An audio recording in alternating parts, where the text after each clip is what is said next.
전설적인 그룹 비틀즈의 폴 맥카트니는 어느 날 꿈속에서 아주 멋진 멜로디를 들었습니다.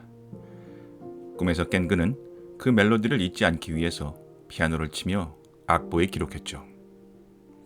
너무나 멋진 멜로디였지만 어디선가 들어본 것 같다는 생각이 머리를 떠나지 않았고, 음악 관계자들이나 뮤지션들을 만날 때마다 이 곡을 연주하며 누구의 곡이냐고 물었다고 합니다. 심지어는 경찰에 이 곡을 맡기고 몇 주 뒤에도 주인이 나타나지 않으면 자신이 가지겠다는 생각까지 했다고 합니다. 이런 과정 속에서도 이 곡의 주인을 찾을 수 없자 폴 맥카트니는 비로소 이 곡을 자신의 이름으로 발표합니다. 이 곡의 제목은 Yesterday. 비틀즈의 수많은 명곡 중에서도 가장 잘 알려진 히트곡이죠. Yesterday는 1986년 기네스북에 세계에서 가장 많이 커버된 곡으로 등재되기도 하였습니다. 무려 1600개의 커버곡이 존재하죠. 이 전설 같은 이야기를 가만히 다시 들여다봅시다. 폴 맥카트니는 뼈를 깎는 노력 속에서 이 곡을 작곡한 것이 아니라 그저 꿈속에서 들은 멜로디를 옮겨 적은 것뿐입니다. 그랬기 때문에 이 곡을 어디선가 들어본 것 같다는 생각에 사로잡혔던 거죠. 그런데 이런 현상은 폴 맥카트니에게만 일어난 것이 아닙니다. 프랑스 혁명과 나폴레옹의 집권뿐 아니라 세계 2차 대전, 아돌프 히틀러, 달 착륙, 그리고 9.11 테러 사태까지 예언했다고 알려져 있는 노스트라다무스는 밤이 되면 정신 집중과 평온한 상태로 물과 촛불을 준비한 후 최면 상태에서 환상을 보고 그것을 그대로 적었다고 합니다. 뉴욕타임스 베스트셀러 신이 말해준 것의 저자 닐 도널드 월시는 40대 후반에 직장에서 해고당하고 최악의 건강 상태로 노숙자 생활을 해야 하는 지경에까지 이릅니다. 분노에 찬 그는 어느 날 잠에서 깨어 자신의 인생을 이렇게 엉망진창으로 만든 신에게 항의하는 편지를 쓰기 시작했는데, 놀랍게도 신에게 그 대답을 받았다는 것입니다. 그의 베스트셀러 책들은 신이 말하는 것을 그저 받아 적은 것뿐이라는 것이죠. 참 믿기 힘든 사례들입니다.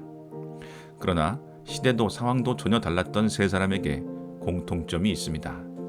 그것은 특수한 상황에서 어떤 정보의 장에서 무언가를 보고 듣고 그것을 우리가 살고 있는 세계로 옮겨왔다는 것입니다.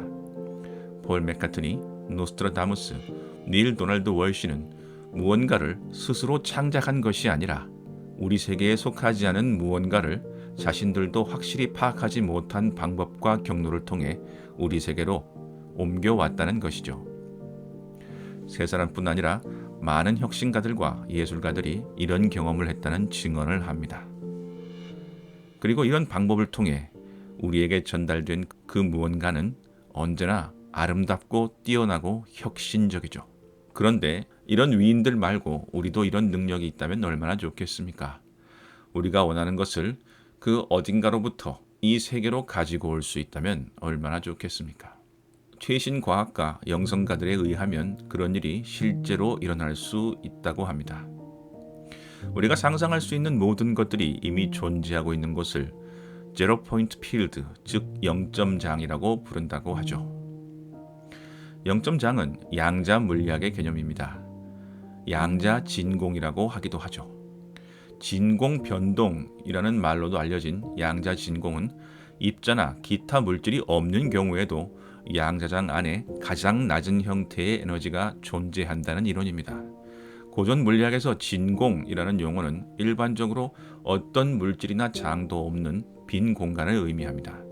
그러나 양자역학에서는 빈 공간이 실제로 비어 있는 것이 아니라 순식간에 존재하고 사라지는 가상 입자들로 가득 차 있습니다.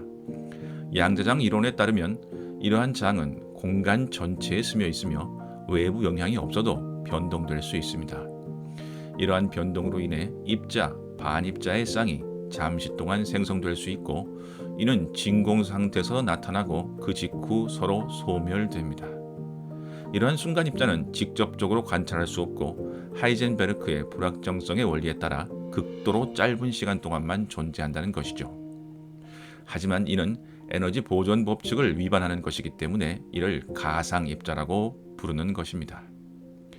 가상 입자와 양자 진공의 존재는 카시미르 효과와 같은 현상을 통해 실험적으로 검증되었습니다. 참 복잡하긴 하지만 간단하게 요약하면 양자진공은 실제로 빈 공간이 아니라 가상입자로 채워진 역동적이고 활동적인 에너지 장이라는 것입니다. 어떤 과학자들은 우주의 탄생, 즉 빅뱅 이전의 우주가 이 양자진공의 상태였고 그 안에 내재되어 있던 에너지 속에 우주의 모든 것이 이미 존재했었다고 주장합니다. 그러니까 파동의 형태로 존재하던 무수한 정보들이 빅뱅을 통해 물질화된 것이 우주라는 것이죠. 이를 인플레이션 우주론이라고 하고 파동의 형태로 무한대의 정보가 존재하는 곳을 제로 포인트 필드라고 합니다. 이 제로 포인트 필드에는 우주의 모든 과거, 현재, 미래가 홀로그램, 즉 파동의 형태로 저장되어 있다는 것입니다. 우리가 상상할 수 있는 모든 것이 이미 존재한다는 것이죠. 그렇다면 이 멋지고 좋은 것들을 어떻게 우리 삶 속으로 옮겨올 수 있을까요? 그 주문 방법은 바로 주파수 파동입니다. 제로 포인트 필드에 존재하는 사건, 사물, 사람의 파동과 나의 파동이 같아질 때 그 파동이 물리적 형태로 이 세계에 나타난다는 것이죠. 이것이 끌어당김을 설명할 수 있는 가장 명확하고 논리적인 해설인 것은 분명합니다. 다시 예스터데이로 돌아가 봅시다. 폴 맥카트니는 꿈속에서 이 제로 포인트 필드에 접속하였고 전 세계를 사로잡은 예스터데이의 멜로디를 그저 이 세계로 옮겨온 것뿐입니다.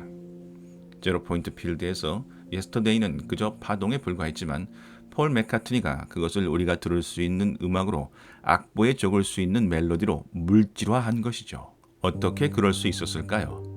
그것은 폴 맥카트니의 음악적 주파수가 예스터데이를 끌어당길 만큼 높았기 때문입니다.